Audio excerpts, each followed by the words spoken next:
अगर आप मुझसे जुड़ना चाहते हैं तो मेरे इस चैनल को सब्सक्राइब कीजिए और अगर आप चाहते हैं मेरे वीडियोस अपलोड होते ही आप तक पहुंच जाएं तो इस बेल आइकन को भी दबा दीजिए। आप सभी को नमस्कार। आज हमारी एस्ट्रोलॉजी क्लास का 3rd डे है। इससे पहले हमारे 2 चैप्टर कंप्लीट हो चुके हैं। यदि आप डायरेक्टली इस वीडियो पर आए हैं तो आप पहले मेरा कुंडली कैसे देखें पार्ट 1 देखिए, उसके बाद आप कुंडली कैसे देखें पार्ट 2 देखिए। यदि आप डायरेक्टली इस वीडियो को देखेंगे तो जो मैं इस वीडियो में बात बताने वाला हूँ वो आपके समझ में नहीं आएंगी। क्यों? क्योंकि फंडामेंटल्स तो मैं 1st और 2nd चैप्टर में क्लियर कर चुका हूँ, तो वो आप कैसे समझेंगे? तो उनके लिए तो आपको दोनों पार्ट्स देखने जरूरी है। मैं उन दोनों वीडियोस के लिंक यहाँ ऊपर आई बटन में दे दूंगा, तो आप वहां से देख लेना। आज हम ग्रहों की उच्च राशि और नीच राशि का अध्ययन करेंगे। हम अपने टॉपिक पर आगे चलें उससे पहले मैंने आपको पिछले 2 वीडियोस में जो पढ़ाया है वो मैं आपको रिवाइज करवा देता हूँ। सबसे पहले मैंने आपको राशि और राशि स्वामी के बारे में बताया था। मैंने आपको ये कुंडली फॉर्मेट के बारे में बताया था, इनके हाउसेस के बारे में बताया था और इन हाउसेस की काउंटिंग कैसे करते हैं ये बताया था। इसके अलावा मैंने आपको ग्रहों की डिग्री के बारे में बताया था और फिर उसके बाद मैंने आपको अपने 2nd वीडियो में ग्रह मैत्री के बारे में समझाया था। यहाँ मैंने आपको शॉर्ट में बता दिया है। डिटेल में अगर आप देखना चाहें तो आप कुंडली कैसे देखें पार्ट 2 देखिए, तब आपको एक एक बात समझ में आएगी। अब अगर आप एस्ट्रोलॉजी पढ़ रहे हैं तो मैं आपको सजेस्ट करूंगा आप तरीके से एस्ट्रोलॉजी पढ़ें। आप एक काम कीजिए, आप 2 कॉपी लीजिए, एक रफ कॉपी और एक फेयर कॉपी। और जैसे जैसे मैं आपको बताता जा रहा हूं, पहले तो आप मेरा वीडियो देख के और उसे पॉज कर करके रफ कॉपी में नोट्स बनाइए। जब आपके रफ कॉपी में नोट्स बन जाए उसके बाद आप उन्हें फेयर कीजिए। ऐसा करने से मेरी बताई हुई बातें आपके सामने 4 बार होकर निकल जाएंगी। पहली बार आप वीडियो देखेंगे, उसके बाद आप वीडियो पॉज कर करके देखेंगे और नोट्स बनाएंगे। आपके रफ कॉपी में नोट्स बनेंगे, फिर आप उन्हें फेयर कॉपी में नोट्स बनाएंगे। तो इस तरह से आपके 4 बार तक हो जाएंगे और जब तक आप ये 4 बार कर लेंगे तो एक एक वीडियो आपके दिमाग में पूरी तरह से छप जाएगा और जो मैं आपको बात बताना चाह रहा हूं वो आपके पास हमेशा के लिए पहुंच जाएगी। आज का जो हमारा चैप्टर है वो ग्रहों की उच्च और नीच राशि के ऊपर है। आज मैं आपको समझाऊंगा ग्रहों की उच्च और नीच राशि के बारे में। वैसे तो आपने बहुत से वीडियोस देखे होंगे, बहुत जगह पढ़ा भी होगा, लेकिन आपको थोड़ा कॉम्प्लिकेटेड पढ़ाया होगा या बुक्स में भी अगर आपने पढ़ा होगा तो थोड़ा कॉम्प्लिकेटेड होगा। यहाँ मैं आपको एक ट्रिक के माध्यम से बहुत आसान तरीके से समझाऊंगा। आपको दूसरी बार कोई वीडियो देखने की जरूरत ही नहीं पड़ेगी। इवन मेरा वीडियो भी आपको दूसरी बार देखने की जरूरत नहीं पड़ेगी अगर आपने आज इसे ढंग से समझ लिया तो। ये आपका 1st हाउस है, ये 2nd हाउस, ये 3rd हाउस, ये 4th हाउस, ये 5th हाउस, ये 6th हाउस, ये 7th हाउस, ये 8th हाउस, ये 9th हाउस, ये 10th हाउस, ये 11th हाउस और ये 12th हाउस। 1 2 3 4 5 6 7 8 9 10 11 और 12। ठीक है, हाउसेज इस तरह से है। काउंटिंग भी इसकी इस तरह से ही होगी, ऐसे काउंटिंग नहीं होगी। काउंटिंग हमेशा यहां से यूं होगी और ग्रह जिस हाउस में बैठे हैं उसी हाउस से काउंट करना है, ना कि उसके आगे वाले हाउस से। माना यहाँ कोई ग्रह बैठा है तो आप यहीं से काउंट करेंगे, यहां से काउंट नहीं करेंगे। हमारा टॉपिक है ग्रहों की उच्च व नीच राशि। कौन से ग्रह किस राशि में उच्च के होंगे और कौन सी राशि में नीच के होंगे, अब हम उसके बारे में स्टडी करेंगे। असल में क्या है कि ग्रह जो होते हैं ना वो कुछ विशेष राशियों में जब आ जाते हैं तो उनमें उच्चता या नीचता आ जाती है, जिस वजह से उनकी पावर इंक्रीज हो जाती है। कोई ग्रह अगर उच्च का हो जाए तो वो बलवान हो जाता है और बलवान होने के बाद वो ग्रह फिर अपने और अच्छे या बुरे परिणाम जातक को देता है। ठीक है, यदि ग्रह उच्च का हुआ, कुंडली में फेवरेबल हुआ, अच्छी जगह सिचुएटेड हुआ तो वो ग्रह जातक को अपने अच्छे रिजल्ट्स देगा।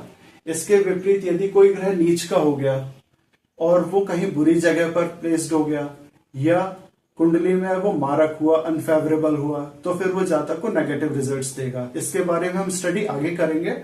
अभी सिर्फ हम ग्रहों की उच्च और नीच राशि के बारे में जानकारी लेंगे। कौन से ग्रह किस राशि में उच्च के होते हैं और कौन से ग्रह किस राशि में नीच के होते हैं। हमारे पास ग्रह कितने हैं? ग्रह है हमारे पास 7। सूर्य से लेके शनिदेव तक हमारे पास 7 ग्रह हैं और 2 ग्रह ऐसे हैं जो आभासी ग्रह हैं जिनका भौतिक स्वरूप नहीं है, वो है राहुदेव और केतुदेव। तो सबसे पहले हम लेते हैं 1 नंबर पर सूर्यदेव, 2 नंबर पर चंद्रदेव, 3 नंबर पर मंगलदेव, 4 नंबर पर बुधदेव, 5 नंबर पर देवगुरु बृहस्पति,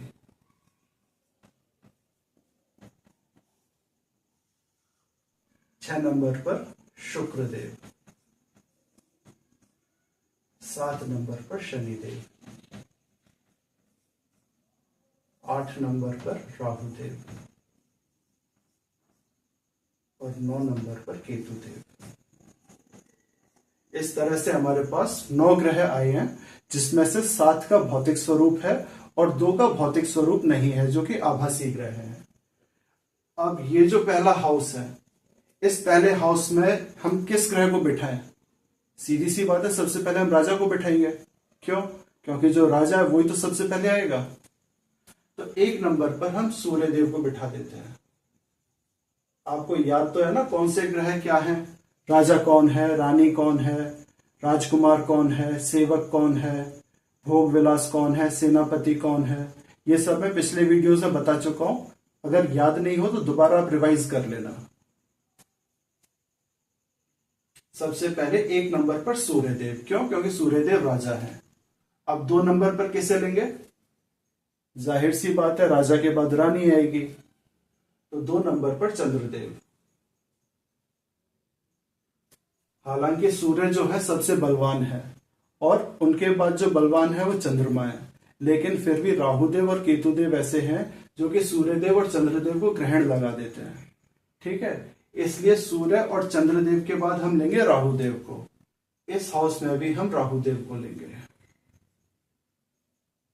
ये जो हाउस है ये पराक्रम का भाव है और राहुदेव का ये वाला जो हाउस है ना, ये बेहद प्रिय है, इनके लिए अति विशिष्ट हाउस है। इस हाउस में राहुदेव अच्छे रिजल्ट्स देते हैं। अब आपके पास सूर्य आ गए, चंद्रमा आ गए, राजा आ गए, रानी आ गई। राजा और रानी के अति शत्रु राहुदेव आ गए। अब किसकी जरूरत है? कौन आएंगे? राजा और रानी के बाद जो राज्य को संभालेंगे वो कौन होंगे? वो गुरु होंगे। गुरु कौन?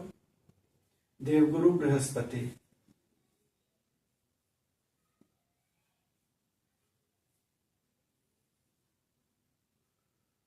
अब ये जो 5वां हाउस है इसे हम खाली छोड़ेंगे। क्यों खाली क्यों छोड़ेंगे? क्योंकि ये काल पुरुष की कुंडली है और काल पुरुष की कुंडली में 5वां जो हाउस है इसमें सिंह राशि आती है। आप देख रहे हैं 5 का अंक है और 5 के अंक पे कौन सी राशि आती है? सिंह राशि। और सिंह राशि के स्वामी है सूर्यदेव। एक तरह से कहा जाए तो काल पुरुष की कुंडली के हिसाब से ये वाला जो हाउस है ये सूर्यदेव का हाउस है। और सूर्यदेव कौन है? सूर्यदेव है राजा। अब आप सोच के देखो, राजा के घर में कोई अपने आप को एक्सेलेंट महसूस कर सकता है क्या? नहीं कर सकता। राजा के हाउस में कोई भी एक्सेलेंट होता नहीं है, सिर्फ राजा ही होता है। और राजा कहाँ अपने आप को एक्सेलेंट फील कर रहा है? यहां लग्न में 1 नंबर पर। इसलिए इस हाउस को हम खाली छोड़ेंगे। अब ये आया 6 नंबर। ठीक है, अब ये 6 नंबर जो है, 6 नंबर पे कौन सी राशि थी? 6 नंबर पर थी कन्या राशि। उसके स्वामी कौन थे? राजकुमार बुध। इसलिए यहां पर बुधदेव को बिठाएंगे जो कि इनकी खुद की राशि है। 7 के अंक पर हम शनिदेव को बिठाएंगे। क्यों? क्योंकि आपके पास राजा भी हो गए, रानी भी हो गई, राजा और रानी के शत्रु भी हो गए, गुरु भी हो गए, राजकुमार भी हो गए। राजकुमार को कौन चाहिए? एक दास चाहिए, तो शनिदेव यहां आ गए।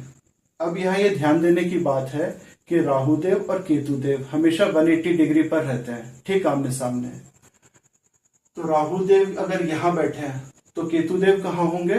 इनके ठीक सामने 180 डिग्री पर। और सामने कौन सी जगह आती है? 7वीं दृष्टि जहां आए वो सामने, ठीक सामने होगी। तो राहुदेव की 7वीं दृष्टि कहां आ रही है? राहुदेव की 7वीं दृष्टि आएगी यहां। 1 2 3 4 5 6 7 यहां पर आएंगे केतुदेव। राहुदेव यहां भी बैठे हुए हैं, ठीक है, तो यहां से 7वीं दृष्टि कहाँ आएगी राहुदेव की? 1 2 3 4 5 6 7। अब राहुदेव और केतुदेव के बाद कौन बचे? इसके बाद बचे सेनापति। सेनापति कहाँ आएंगे? यहां मंगल। अब चूंकि ये 5th हाउस हमने खाली छोड़ा था, ये राजा का घर था, अब राजा के घर के ठीक सामने जो घर आएगा वो ये आएगा। क्यों? क्योंकि यहां से 7वां ये होगा। 1 2 3 4 5 6 7, तब इसे भी खाली छोड़ेंगे। अब आपके पास कौन बचे? भोग और विलास, वैभव ऐश्वर्य, शुक्र। इस तरह से आपने ग्रहों को बिठा लिया। तो अब अगर हम देखें तो सूर्यदेव यहां बैठे हुए हैं 1 नंबर पर। 1 नंबर की राशि कौन सी है? मेष राशि। तो सूर्यदेव जो होंगे वो मेष राशि में उच्च के होंगे।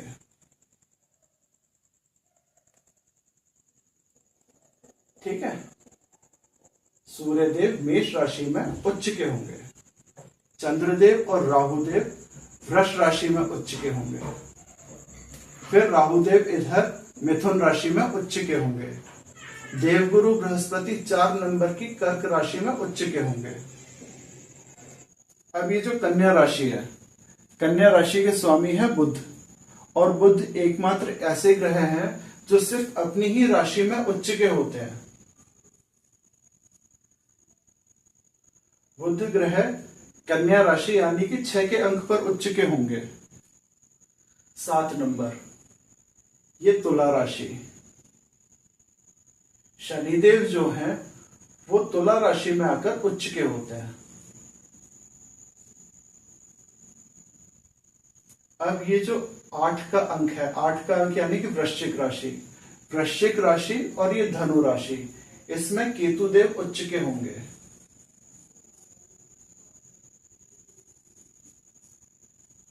केतुदेव उच्च के 8 के अंक पर और 9 के अंक पर, यानी कि वृश्चिक राशि और धनु राशि में उच्च के क्यों होंगे?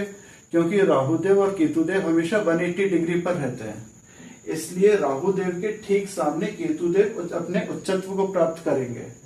इधर वृष राशि के ठीक सामने 8 का अंक यानी वृश्चिक राशि, इधर मिथुन राशि के ठीक सामने धनु राशि।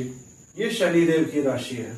शनिदेव की मकर राशि में मंगलदेव अपने उच्चत्व को प्राप्त करते हैं। मंगलदेव और शनिदेव आपस में एक दूसरे के अति शत्रु हैं, लेकिन फिर भी मंगलदेव मकर राशि में अपने उच्चत्व को प्राप्त करते हैं और अपने बेस्ट रिजल्ट्स देते हैं। अब बचते हैं वैभव और ऐश्वर्य के स्वामी शुक्रदेव। शुक्रदेव जो है वो देवगुरु बृहस्पति की राशि में जाके अपने उच्चत्व को प्राप्त करते हैं। अब यहां पर आप ये चीज देखेंगे, शनिदेव और मंगलदेव आपस में एक दूसरे के अति शत्रु हैं, लेकिन मंगलदेव शनिदेव की राशि में अपने उच्चत्व को प्राप्त कर रहे हैं। इधर शुक्रदेव और देवगुरु बृहस्पति आपस में एक दूसरे के अति शत्रु हैं, फिर भी शुक्रदेव देवगुरु बृहस्पति की राशि में जाके अपने आप को एक्सीलेंट फील कर रहे हैं, अपने उच्चत्व को प्राप्त कर रहे हैं। तो कई बार ऐसा होता है कि जो ग्रह आपस में भले एक दूसरे के शत्रु क्यों ना हो, लेकिन वो उनकी राशियों में जाकर जब बैठते हैं तो वो बेस्ट रिजल्ट्स देते हैं, अपने एक्सीलेंट रिजल्ट्स देते हैं और वो अपने उच्चत्व को प्राप्त करते हैं। चंद्रदेव और शुक्रदेव आपस में एक दूसरे के अति शत्रु हैं, लेकिन चंद्रदेव शुक्रदेव की राशि में जाकर अपने उच्चत्व को प्राप्त कर रहे हैं। यहां तक तो ये रहा ग्रह कहां जाकर उच्च के हो रहे हैं। अब ग्रह नीच के कहां होंगे? बहुत आसान है, जिस जिस ग्रह की जहां जहां 7वीं दृष्टि आ रही है ठीक सामने, वहां वो ग्रह अपने नीचत्व को प्राप्त करेगा। जैसे सूर्यदेव मेष राशि में जाके उच्च के हो रहे हैं, तो नीच के कहां होंगे? जहां इनकी 7वीं दृष्टि आ रही है। और सूर्यदेव की 7वीं दृष्टि कहां पड़ेगी? आप खुद काउंट कीजिए, 1 2 3 4 5 6 7। सूर्यदेव जब तुला राशि में आ जाएंगे तो वो नीच के हो जाएंगे और अपने नेगेटिव रिजल्ट्स जातक को देंगे। इधर चंद्रदेव यदि वृश्चिक राशि में आ जाएंगे, 1 2 3 4 5 6 7, चंद्रदेव यदि वृश्चिक राशि में आ गए तो चंद्रदेव नीच के हो जाएंगे। इधर राहुदेव भी अगर वृश्चिक राशि में आ गए तो ये नीच के हो जाएंगे, अपने नेगेटिव रिजल्ट्स देंगे। राहुदेव मिथुन राशि में उच्च के हैं तो ये धनु राशि में अगर चले जाएंगे तो नीच के हो जाएंगे, अपने नेगेटिव रिजल्ट्स देंगे। इसी तरह बृहस्पति देव की 7वीं दृष्टि मकर राशि पर आ रही है, तो बृहस्पति देव 10 के अंक यानी कि मकर राशि में नीच के होंगे। बुध देव मीन राशि में जाके नीच के होंगे। बुध देव की 7वीं दृष्टि यहां पड़ रही है, 1 2 3 4 5 6 7। बुध देव मीन राशि में जाके नीच के होंगे। शनिदेव जब मेष राशि में आ जाएंगे, 1 2 3 4 5 6 7, ठीक है, 7वीं दृष्टि समझ गए। शनिदेव जब मेष राशि में आएंगे तो शनिदेव नीच के हो जाएंगे। केतुदेव जब वृष राशि और मिथुन राशि में आ जाए तो केतुदेव नीच के हो जाएंगे, अपने नेगेटिव रिजल्ट्स देंगे। इधर मंगलदेव जब कर्क राशि में आ जाएंगे, 4 के अंक पर जब आ जाएंगे तो मंगलदेव नीच के हो जाएंगे, अपने नेगेटिव रिजल्ट्स देंगे। और शुक्रदेव जब यहाँ बुधदेव की राशि कन्या में आ जाएंगे, काउंट कीजिए, 1 2 3 4 5 6 7, ठीक है। शुक्रदेव की 7वीं दृष्टि कहां पड़ी? यहां। तो शुक्रदेव जब कन्या राशि में आ जाएंगे तो शुक्रदेव नीच के हो जाएंगे और अपने नेगेटिव रिजल्ट्स जातक को देंगे।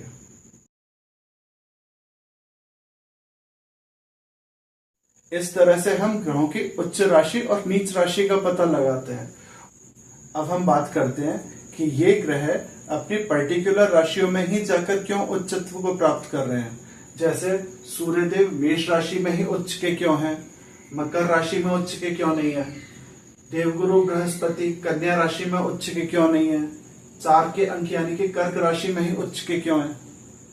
अब अगर हमने ये बताया है कि सूर्य जो है वो मेष राशि में उच्च के हैं, तो ये 10 के अंक पर भी तो उच्च के हो सकते हैं। मेष राशि में ही उच्च के क्यों है? हर बात का एक लॉजिक होता है। अगर ये घटना घटित हो रही है तो वो क्यों हो रही है। अब हम जानेंगे कि अगर ऐसा हो रहा है तो वो क्यों हो रहा है। अब जो मैं आपको बताने जा रहा हूं वो ज्योतिष विज्ञान का गहन ज्ञान है कि आखिर ग्रह अपनी पर्टिकुलर राशियों में ही जाकर उच्चत्व क्यों प्राप्त कर रहे हैं, किसी और राशि में जाकर अपने उच्चत्व को प्राप्त क्यों नहीं कर रहे हैं। तो शुरुआत करते हैं सूर्यदेव से कि सूर्यदेव मेष राशि में ही उच्च के क्यों होते हैं। सूर्यदेव जो है वो राजा है। इसके अलावा सूर्यदेव को आत्मा भी कहा गया है। आत्मा के कारक सूर्यदेव जब भौतिकता की राशि मेष में आ जाए, मेष जो है वो मंगलदेव की राशि है और ये भौतिकता की राशि है। अब आत्मा यदि भौतिकता में लिप्त हो जाए तो कंडीशन क्या होगी। आत्मा की फाइनल डेस्टिनेशन क्या मानी गई है। आत्मा की जो फाइनल डेस्टिनेशन मानी गई है वो है मोक्ष की प्राप्ति। हर जीवात्मा इस पृथ्वी पर जितने भी जीव हैं सबकी फाइनल डेस्टिनेशन क्या है, अपनी आत्मा को परमात्मा से जोड़ना, मोक्ष की प्राप्ति करना।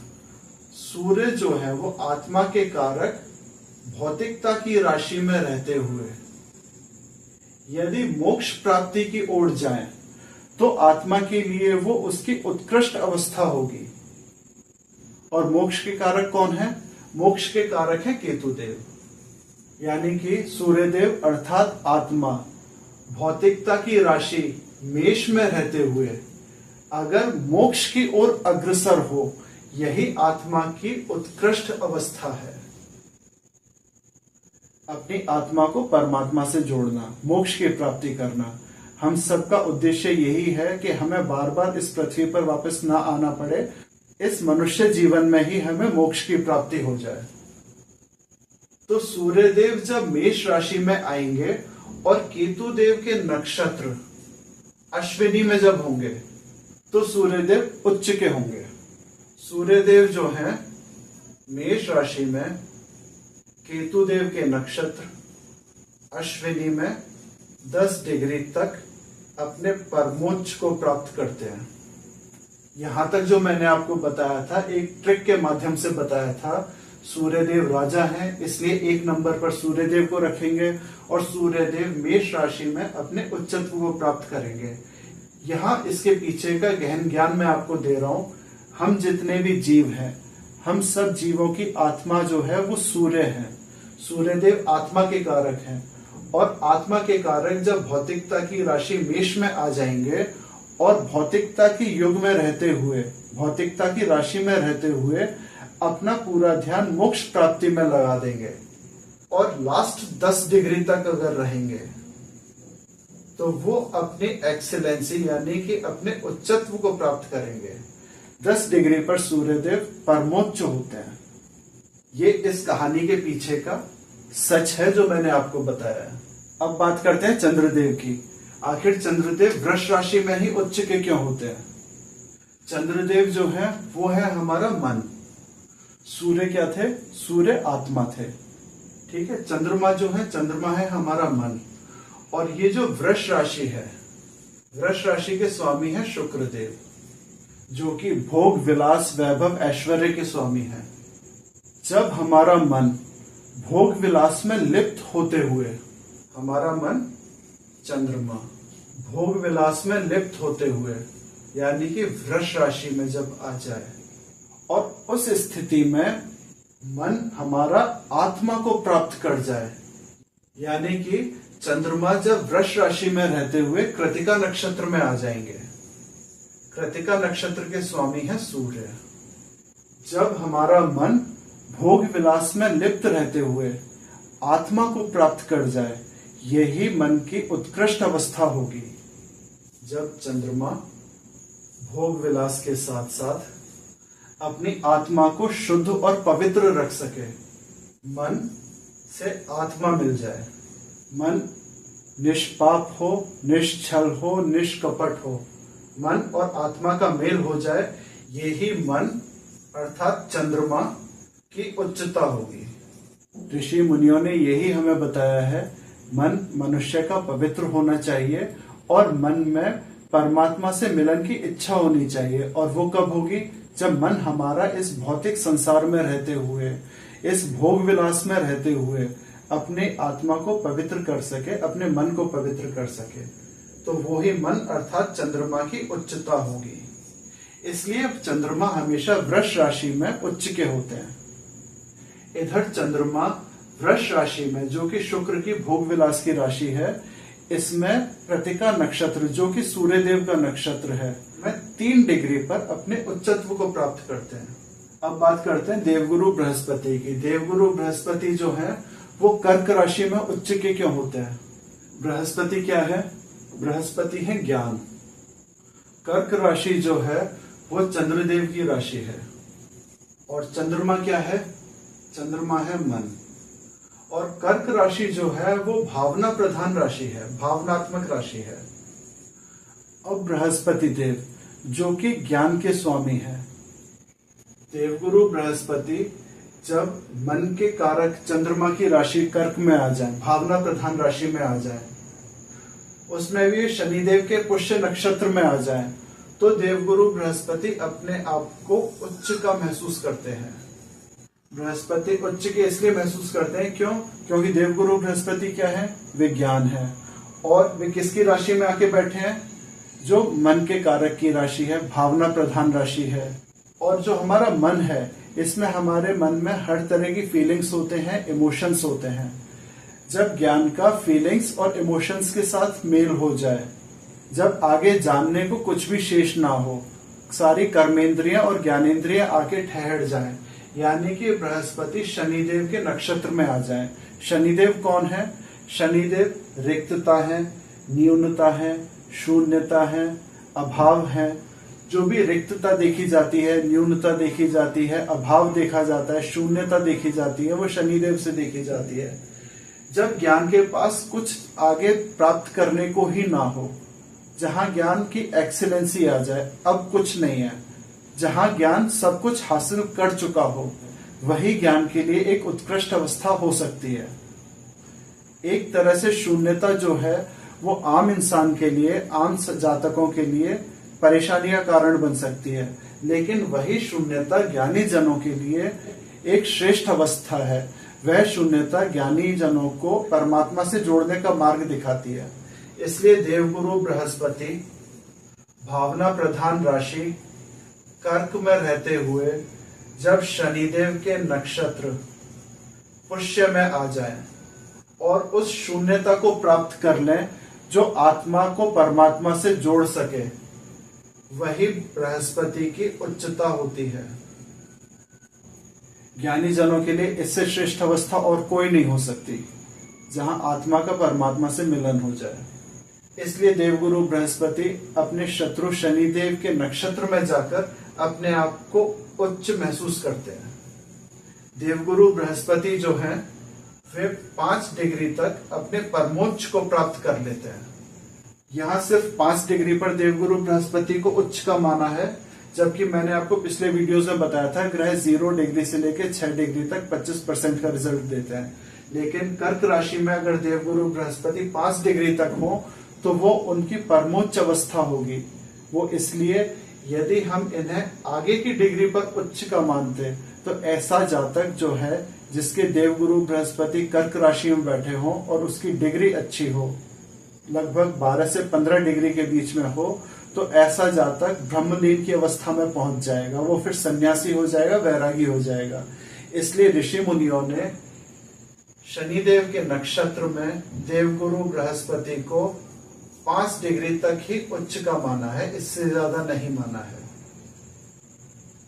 कर्क राशि में इस डिग्री से ऊपर देवगुरु बृहस्पति अपनी मित्र राशि में होने का फल देंगे, ना कि उच्च राशि में होने का। वो सब मैं आपको आगे बताऊंगा। अभी सिर्फ हम यहाँ तक ही कंप्लीट करते हैं कि कौन सा ग्रह किस वजह से किस राशि में उच्च का है। अब बात करते हैं बुध देव की। बुध देव, जैसा कि सुनने से आपको लग रहा होगा, समझ में भी आ गया होगा, बुध मतलब कि बुद्धि। बुध जो है वो बुद्धि के प्रतीक हैं। और बुध देव जब कन्या राशि में हो, यानी कि अपनी खुद की राशि में हो,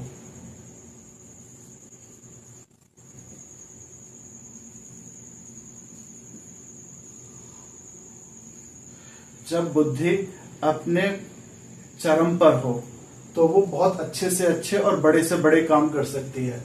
इसलिए बुध देव जब कन्या राशि में हो, अपनी कैपेबिलिटी का फुल यूटिलाइज अगर वो कर सके, लेकिन बुद्धि के साथ साथ अगर उसमें करुणा, प्रेम, दया का भी समावेश हो, ऐसी बुद्धि यदि दूसरों के दर्द को समझ सके, उनकी करुणा को समझ सके, तब वो बुद्धि की श्रेष्ठता होगी। क्यों? क्योंकि सिर्फ बुद्धि है तो बुद्धि गलत कामों में भी लग सकती है। आपने कई लोग ऐसे देखे होंगे जो बेहद तीव्र बुद्धि के होते हैं, कुशाग्र होते हैं, लेकिन वो अपनी बुद्धि का गलत उपयोग करते हैं और उससे समाज को नुकसान होता है। लेकिन यदि वही बुद्धि करुणा, दया, परोपकार का भाव लेकर आए तो वही बुद्धि फिर श्रेष्ठ हो जाएगी। इसीलिए ऋषि मुनियों ने बुध देव को कन्या राशि में रहते हुए चंद्रमा के नक्षत्र हस्त में उच्च का माना है। बुध देव जब कन्या राशि में हो और चंद्रदेव के हस्त नक्षत्र में आ जाएं और वे 15 डिग्री पर हो तो वे अपने परमोच्च को प्राप्त करते हैं। ऐसे में बुद्धि के साथ साथ प्रेम, दया, करुणा के भाव भी होते हैं जो कि परोपकार के मार्ग पर जाते हैं। इसलिए ऋषि मुनियों ने बुध देव को कन्या राशि में ही रहते हुए चंद्रदेव के नक्षत्र हस्त में 15 डिग्री पर परमोच्च माना है। अब बात करते हैं शनिदेव की। आखिर शनिदेव को तुला राशि में ही उच्च का क्यों माना गया है? शनिदेव जो है वो दास हैं। शनिदेव को सेवक बोला गया है, दास बोला गया है। अब जो दास है वो भोग और विलास की राशि में अगर आ जाए तो अब आप समझ सकते हो, ऐसा व्यक्ति जिसका काम लोगों की सेवा करना है, उसे अगर वैभव और ऐश्वर्य का भोग करने को मिल जाए तो वो उस मौके को छोड़ेगा नहीं, वो वैभव और ऐश्वर्य का भोग करेगा। लेकिन आप सोच के देखिए, कोई ऐसा व्यक्ति जिसके जीवन में अभाव हो, न्यूनता हो, रिक्तता हो, उसे एकदम से लग्जरी लाइफ मिल जाए तो वो क्या करेगा? उसकी तो बुद्धि फिर जाएगी। इसलिए शास्त्रों में ये लिखा गया है, ऋषि मुनियों ने ऐसा माना है, शनि जो दास है वो जब शुक्र देव की राशि तुला में आ जाए, जो कि वैभव ऐश्वर्य की राशि है, लग्जरी लाइफ की राशि है, उसमें आने के बाद यदि उस सेवक के मन में अपनी आत्मा को परमात्मा से जोड़ने का विचार आ जाए या ज्ञान प्राप्त करने का विचार आ जाए तो उस सेवक के लिए, दास के लिए वो श्रेष्ठ अवस्था होगी, जहां व्यक्ति वैभव ऐश्वर्य के साथ साथ अपने ज्ञान की वृद्धि करना चाहे तो एक निम्न तबके के व्यक्ति से आप और क्या उम्मीद कर सकते हो। ये तो उसके लिए एक बहुत बड़ी उपलब्धि है कि वो सब कुछ वैभव ऐश्वर्य आ जाने के बाद भी अपनी नॉलेज गेन करने के बारे में सोच रहा है। जब शनिदेव यदि तुला राशि में आ जाए, वैभव ऐश्वर्य की राशि में आ जाए और उसमें वो देवगुरु बृहस्पति के विशाखा नक्षत्र में आ जाए तो शनिदेव अपने उच्चत्व को प्राप्त कर लेते हैं। शनिदेव विशाखा नक्षत्र में 20 डिग्री तक परमोच्च के होते हैं, इसलिए शनिदेव को तुला राशि में उच्च का माना गया है। जहां एक सेवक के पास वैभव है, ऐश्वर्य है, सुख संपन्नता है, सब कुछ है, लग्जरी लाइफ है, लेकिन वो उसके बावजूद भी अपनी नॉलेज गेन पर फोकस कर रहा है, वो अपनी नॉलेज को इंप्रूव करना चाह रहा है, आगे बढ़ना चाह रहा है, ये एक निम्न तबके के लिए बहुत बड़ी बात है। राहुदेव और केतुदेव की चर्चा हम बाद में करेंगे। अब आ जाते हैं मंगल देव पर। आखिर मंगल देव अपने अति शत्रु शनिदेव की राशि में जाकर उच्चत्व क्यों प्राप्त कर रहे हैं। मंगल देव कौन है? मंगल देव है साहस, मंगल देव है पराक्रम, मंगल देव है क्रोध, मंगल देव है उग्रता और इन सब के अलावा मंगल देव है सेनापति। ये पॉइंट आप नोट करो। मंगल देव कौन है? मंगल देव है सेनापति। अब एक सेनापति के लिए उसकी उत्कृष्ट अवस्था क्या होगी? अब सोच के देखो, एक कोई योद्धा है, साहसी है, पराक्रमी है, बेहद शूरवीर है, ठीक है, लेकिन वो सेनापति भी है। अब उसके लिए उसकी एक्सीलेंट पोजीशन क्या होगी? अब आपको मैं एक एग्जांपल देता हूं। मानो कोई योद्धा है और वो चारों तरफ से अपने शत्रुओं से घिर गया है, उसे अब कोई रास्ता दिखाई नहीं दे रहा, उससे अब लग रहा है कि अब मेरी हार निश्चित है, अब यहां से आगे कुछ भी नहीं है, जो होना था वो हो चुका, शत्रु हमारे ऊपर हावी है, अब तो सामने मृत्यु खड़ी है और कुछ भी नहीं है। अब इस सिचुएशन में दो विचार उस योद्धा के मन में आ सकते हैं। या तो ये है कि वो सरेंडर कर दे, क्यों? क्योंकि वो पूरी तरह से हार गया है, चारों तरफ से अपने शत्रुओं से घिरा हुआ है। अब मंगल देव देखिए, शनिदेव की मकर राशि में बैठे हुए हैं, पूरी तरह से अपने शत्रुओं से घिरे हुए हैं, लेकिन इस कंडीशन में भी वो अपनी जो भी हिम्मत है उसे बटोरते हैं और मन ही मन ये सोचते हैं चाहे कुछ भी हो जाए मैं हार नहीं मानूंगा। आज ये शत्रु मेरे सामने है, मरना तो मुझे वैसे भी है, यदि मैं सरेंडर करूंगा तो भी ये मुझे मार देगा और अगर मैं युद्ध में लड़ूंगा तो भी ये मुझे मार देगा, लेकिन अगर जब मुझे मरना ही है तो मैं इसे मार के ही मरूंगा। अब जब ये विचार मन में आएगा तो वो जो सेनापति है, वो जो अपना युद्ध कौशल दिखाएगा, वो उसका एक्सीलेंट होगा। क्यों? क्योंकि उसके मन से अब मृत्यु का भय निकल चुका है, उससे जो अपना प्रेजेंटेशन देना है वो अपना एक्सीलेंट देना है। किस लिए? क्योंकि सामने मृत्यु तो है ही है, इसके अलावा कुछ है नहीं। तो अब जब मरना ही है तो सामने वाले को मार के मरो ना, डर डर के क्या जीना। तो जब वो अपना युद्ध कौशल दिखाएगा वो उसका देखने दिखाने लायक होगा और वो उस योद्धा की एक्सीलेंट पोजीशन होगी। उससे ज्यादा श्रेष्ठ प्रदर्शन उस योद्धा ने अपने जीवन में कभी नहीं किया होगा जो वो उस टाइम में युद्ध लड़ते वक्त करेगा। अब आपको मैं एक और एग्जांपल देता हूं। आप सबने बाहुबली फिल्म देखी होगी, महेंद्र बाहुबली, याद है या भूल गए?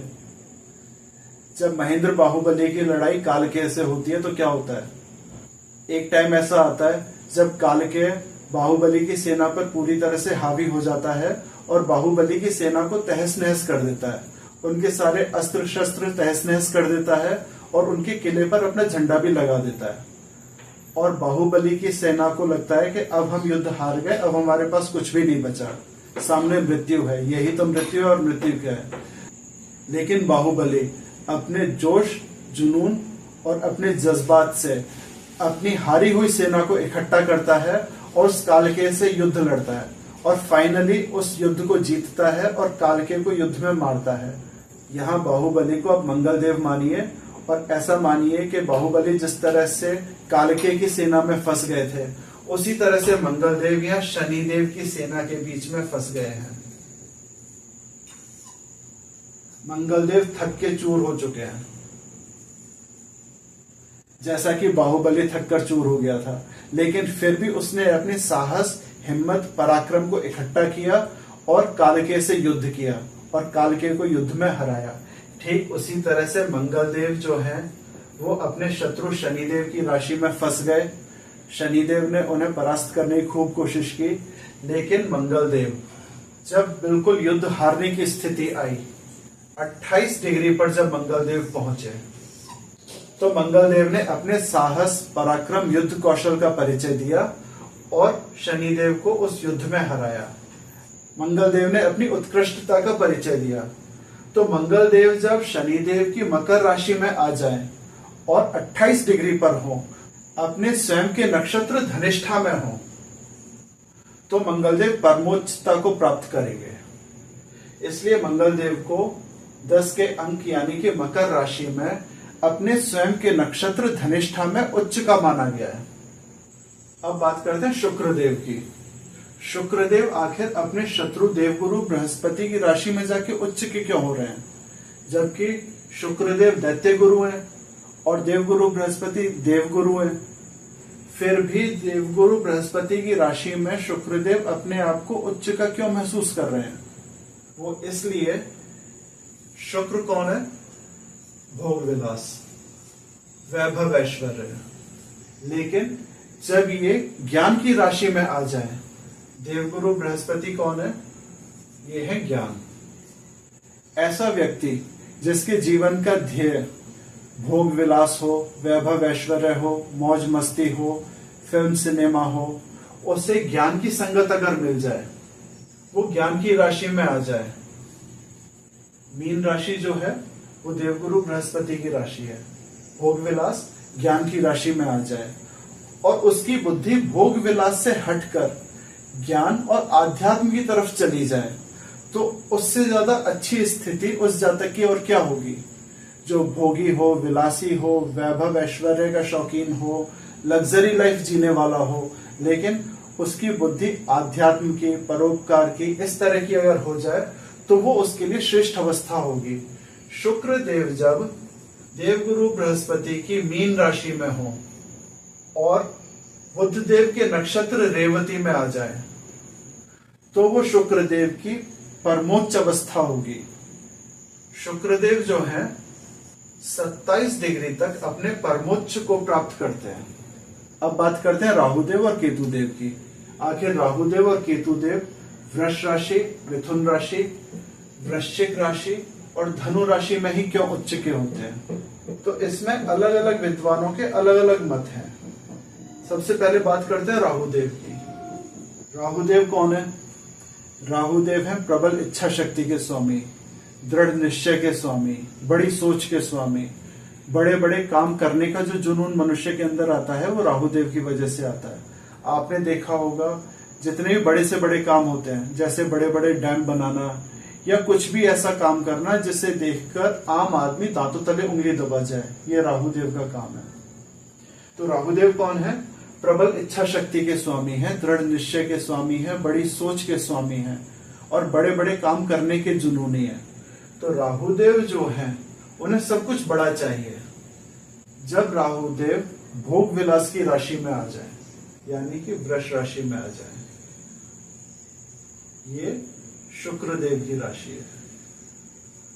जब राहुदेव शुक्रदेव की भोग विलास की राशि में आ जाए, लेकिन उनके मन पर उनका नियंत्रण हो, अर्थात राहुदेव जब चंद्रमा के नक्षत्र रोहिणी में आ जाए, तो ये राहुदेव की परमोच्च अवस्था होगी।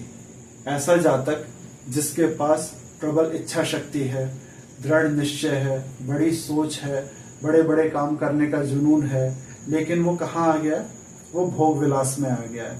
उसके बाद भोग विलास में रहते हुए उसके मन में एक दृढ़ता का भाव हो, नहीं मुझे ये काम नहीं, मुझे ये काम करना है, मैं इसके लिए बनाऊं, तो वो उसके लिए परमोच्च अवस्था हो जाएगी।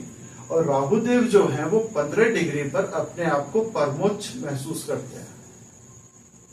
इसके अलावा राहु देव को मिथुन राशि में भी उच्च का माना गया है। अब मिथुन राशि किसकी है? मिथुन राशि है बुध देव की। और बुध देव कौन है? बुद्धि। तो राहु देव जो कि प्रबल इच्छा शक्ति, दृढ़ निश्चय, बड़ी सोच को रिप्रेजेंट करते हैं, उनके पास बुद्धि आ जाए,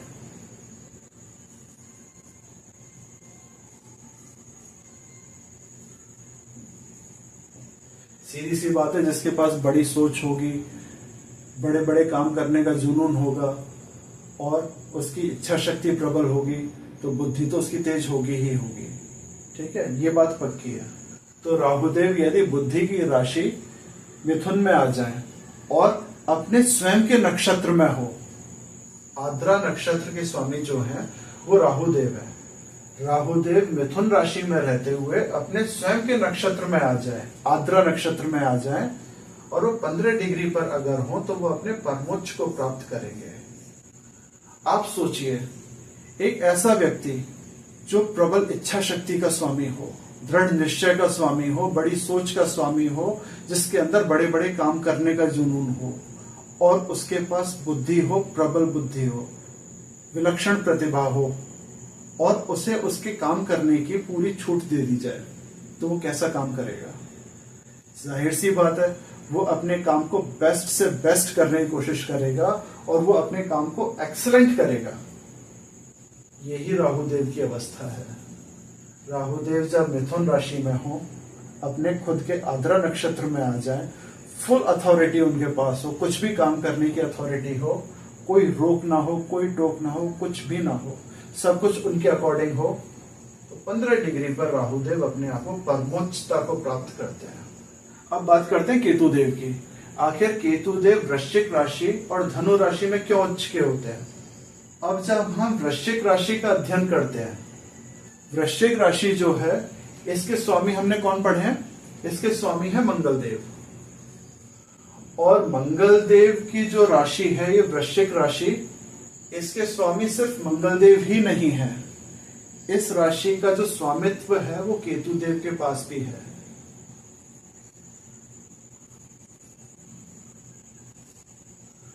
वृश्चिक राशि का जो स्वामित्व मिला हुआ है वो केतु देव को भी मिला हुआ है।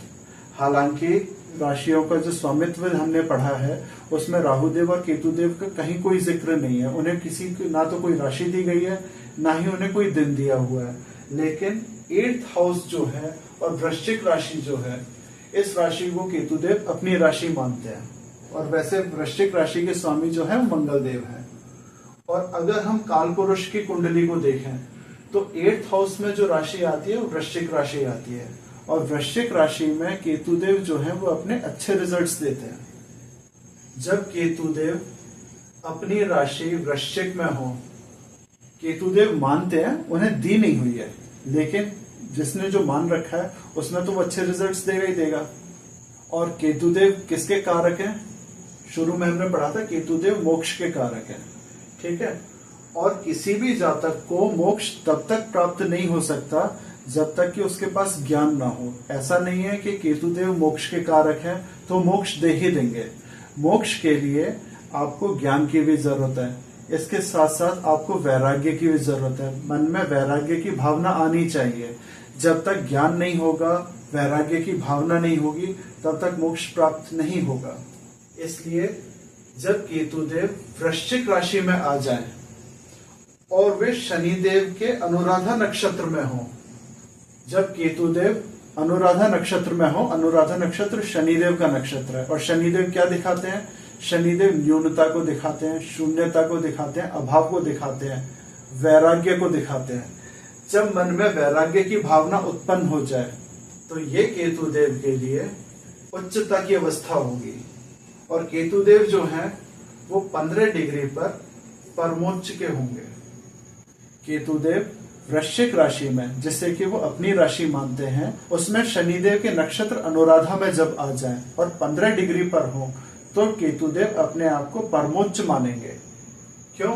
क्योंकि मोक्ष के कारक जब न्यूनता, अभाव, शून्यता में आ जाएंगे और वैराग्य की तरफ जाएंगे, तभी तो मोक्ष की प्राप्ति होगी। बिना वैराग्य के मोक्ष की प्राप्ति कैसे हो जाएगी? इसलिए केतुदेव अपने आप को वृश्चिक राशि में उच्च का मानते हैं। अब बात करते हैं केतुदेव धनु राशि में क्यों उच्च के होते हैं। धनु राशि के स्वामी कौन है? धनु राशि के स्वामी है आपके देवगुरु बृहस्पति। तो सीधी सी बात है, मोक्ष के कारक को ज्ञान की प्राप्ति हो गई। केतु मोक्ष, यहां वैराग्य की प्राप्ति हुई थी, यहां ज्ञान की प्राप्ति हो रही है। तो केतुदेव जो मोक्ष के कारक है, जब ज्ञान की राशि में आ जाए, लेकिन ज्ञान की राशि में आते हुए भी वे शुक्रदेव के नक्षत्र पूर्वाषाढ़ा में जब हो तो केतुदेव उच्च के होंगे और केतुदेव 15 डिग्री पर अपने आप को परमोच्च का मानेंगे। अब यहाँ शुक्रदेव को हमने वैभव ऐश्वर्य के लिए पढ़ा था। अभी थोड़ी देर पहले हमने जब पढ़ा था तो शुक्रदेव को हमने वैभव ऐश्वर्य के लिए पढ़ा था, भोग विलास के लिए पढ़ा था, मौज मस्ती के लिए पढ़ा था। लेकिन हमें ये नहीं भूलना चाहिए कि शुक्रदेव जो हैं वे दैत्य गुरु हैं।